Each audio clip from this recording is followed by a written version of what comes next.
ভাই বাদ ব্যাংক মাল সন্ধ্যাবেলা পৌঁছে যাবে, তুমি একবার আবাকে কল করে নিও। আচ্ছা ঠিক আছে। হ্যাঁ আব্বু। ড্রাইভার ফোন করেছিল, আমাদের নার্সিং হোমে একটা এমার্জেন্সি পেশেন্ট আসছে, তুই পেশেন্টটা দেখে নিস। ঠিক আছে আব্বু। গাড়ি দেখে চালাতে পারেন না? মদ খেয়েছেন নাকি?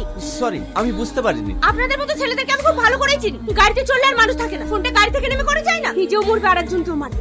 সরকার যে এত বড় আইন করেছে, তাও যদি এর শিক্ষা পায়। অসভ্য কোথাকার। ও ভাই চলো। ও নেগেটিভ ব্লাড না পেলে তো আমি পল্লবীকে বাঁচাতে পারবো না। এখন আমি কি করবো? দাদা, ও নেগেটিভ ব্লাড কোথায় পাওয়া বলতে পারবে?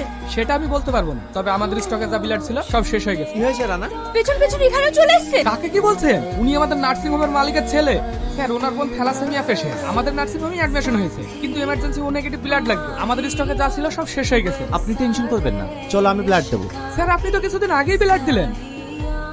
আরে কিচ্ছু হবে না, একটা মানুষের প্রাণ আগে।